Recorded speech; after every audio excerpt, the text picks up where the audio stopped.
大家好啊！呢個係個灣區頻道，每日都會更新灣區生活、退休養老、健康、理財同中老年人息息相關嘅資訊。睇片前請點擊訂閱或者旁邊嘅小鈴鐺啊！如果唔係，下次你可能揾唔到我噶啦。仲有，創作唔容易，俾個讚添啦！Hello， 大家好，我嘉榮啊。咁我依家就喺呢個雲南嘅昆明太康之家嘅滇源，咁就同埋我哋嘅港人華僑。咁啊，粵源同埋彭源嘅居民咁一齊喺度參觀。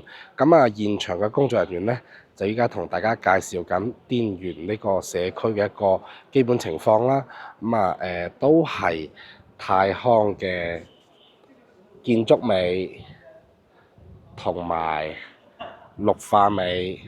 咁啊，仲有好多嘅文化養老嘅嘢，咁喺度講解緊。好啦，咁啊，頭先有架機器狗去咗邊度呢？咁我哋阿 Michael 啦，佢又提起我，我又提起佢，係啦，咁啊喺度講起呢隻機器狗，咁啊係代替咗一個安保啦，咁啊有AI 嘅算法，亦都通過攝像頭啦，咁包括一個積水啦，社區內嘅吸煙啦，仲有一個安全巡邏啦。咁啊都可以通過呢個機器狗去實現嘅。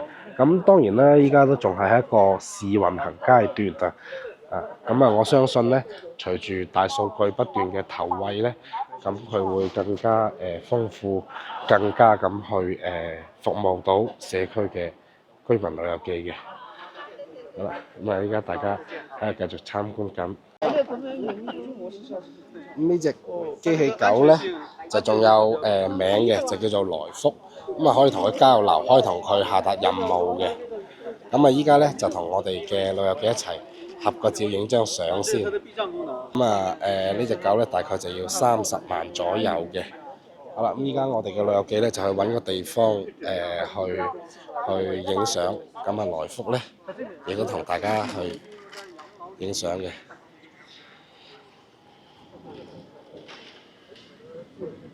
咁啊，依家目前呢，太康47個園區呢，就只有峴源同埋滇源兩個社區有嘅啫。